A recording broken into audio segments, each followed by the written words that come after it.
నా బిడ్డ కోసం నేను చేస్తున్న అన్వేషణ ఇకపై జనవరి 26 సోమవారం నుండి శనివారం వరకు మధ్యాహ్నం 3 గంటలకు.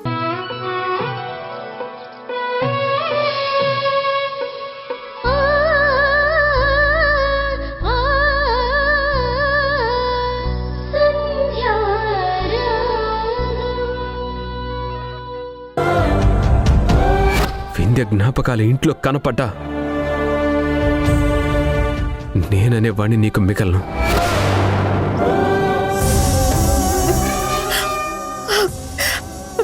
సంధ్య, సంధ్య, సంధ్య, సంధ్య.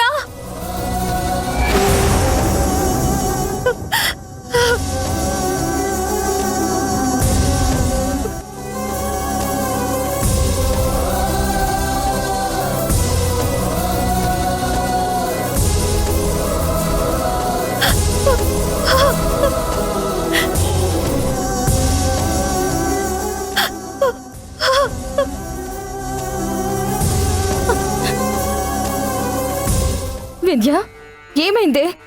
ఎందుకు ఏడుస్తున్నావు? ఏం జరిగింది చెప్పవే. వింధ్య, మాట్లాడవేంటే? ఏం జరిగిందో చెప్పు. వింధ్య, వింధ్య, రాజేష్ గారు ఏమైనా అన్నారా? వాణి అత్త ఏమైనా అన్నారా?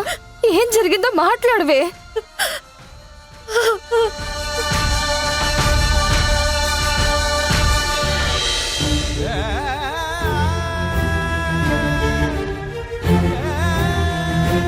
వింధ్య, మాట్లాడవే.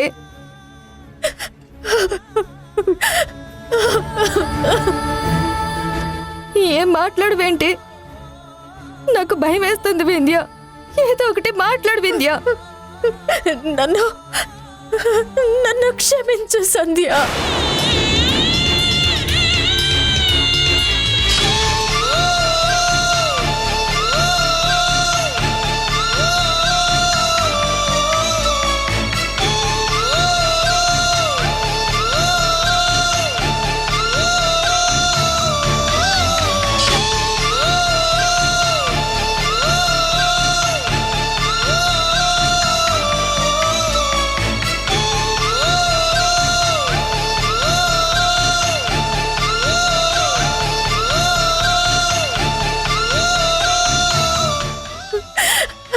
నేనెంతో తప్పు చేశాను, ఎంతో పాపం చేశాను. నీ కాళ్ళు పట్టుకుంటే తప్ప నేను చేసిన పనికి ప్రాయశ్చిత్తం ఉండదు. నన్ను క్షమించవే. పిచ్చి పట్టిందా నీకు? ఏం చేస్తున్నావే? నువ్వు నా కాళ్ళు పట్టుకోవడం ఏంటి?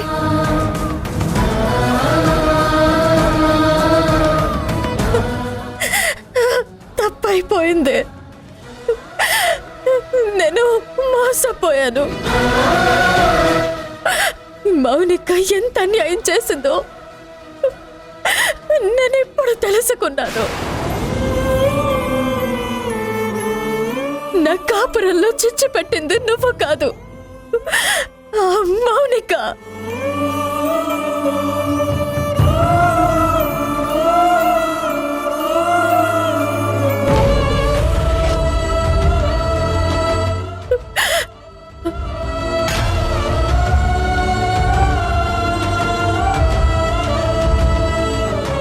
అత్తయ్య,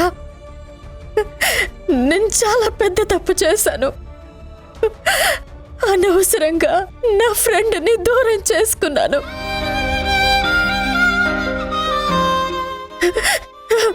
ఇన్నాళ్ళు మీ మధ్య సఖ్యత లేదంటే, ఏదవరకట్లా ఉండడం లేదంటే అన్నారు కదా.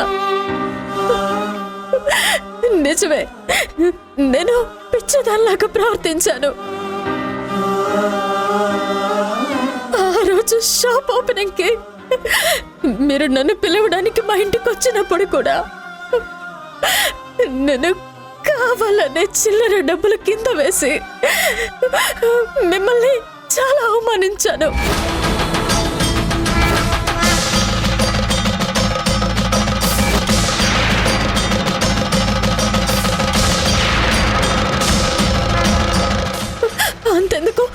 నా కాళ్ళు విరిగి హాస్పిటల్లో ఉన్నప్పుడు పాప కోసం సంధ్య మా ఇంట్లో ఉంటే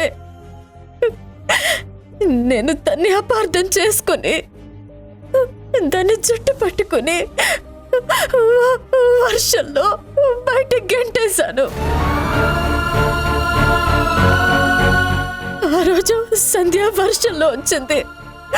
మీరు గుర్తొచ్చారని కాదత్తయ్య, నేను బయటికి గంటై బట్టి వచ్చింది.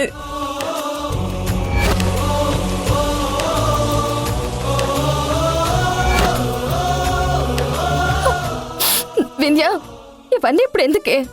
మనం తర్వాత మాట్లాడుకుందాం.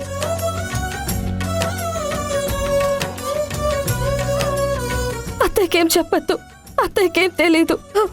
లేదు, అత్తయ్యకి నేను చేసిన పాపాలన్నీ తెలియాలి. నా ఫ్రెండ్ సంధ్య నా కోసం ఎంతో చేసింది. తను ఎంతో ఆలోచించింది, కానీ నేను తనని బాధ పెట్టి చీకొట్టాను. అయినా కానీ అన్ని మౌనంగా భరించింది తప్ప నా సంధ్య ఎప్పుడు నా మీద కోపడలేదు.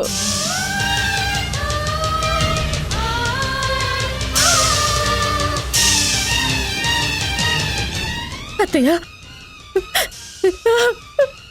చివరికి మీ షాపు తగలబడ్డానికి కారణం కూడా నేనే.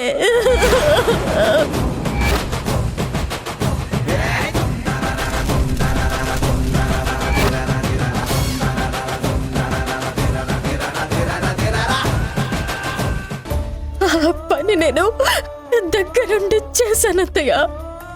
వింధ్య, ప్లీజ్ నోరు మూస్తావా? నీ నోటికేదో వస్తే అది మాట్లాడుకు. అత్తయ్య, తను తెలిసి తెలియకేదో మాట్లాడుతుంది. తను చెప్పేదంతా అబద్ధం.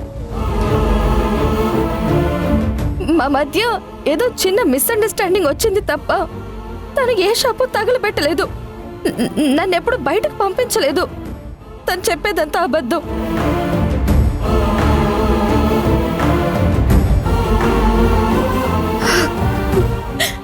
శ్రీకర్ గారు, నన్ను క్షమించండి. మిమ్మల్ని కూడా అనరాని మాటలు అన్నాను. చాలా పెద్ద తప్పు చేశాను. నేను చేసిన తప్పులకి ఇదిగో ఇప్పుడే చెంపలేసుకుంటున్నాను.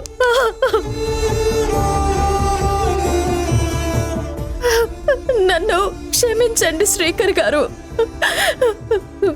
మీ నోటితో క్షమించాను. ఇక ఈ విషయం వదిలేవింది అని ఒక్క మాట చెప్పండి ప్లీజ్. నేను తప్పు చేశాను. కావాలంటే మీ కాళ్ళు కూడా పట్టుకుంటాను. నన్ను క్షమించానని ఒక్క మాట చెప్పండి ప్లీజ్. వెళ్ళవే బయటికి, వెళ్ళవే బయటికి, వెళ్ళవే బయటికి.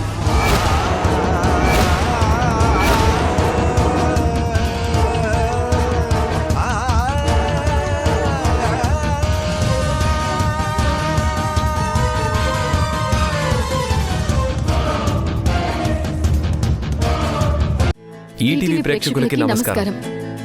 ఊర్మిళను ఎదిరిస్తూ మేం చేస్తున్న ప్రయాణానికి మీరు చూపిస్తున్న ప్రేమకి కృతజ్ఞతలు తెలుపుతూ ఇకపై జనవరి 26 నుంచి సోమవారం నుండి శనివారం వరకు ప్రతిరోజు మధ్యాహ్నం 3 గంటలకి మిమ్మల్ని పలకరించబోతుంది.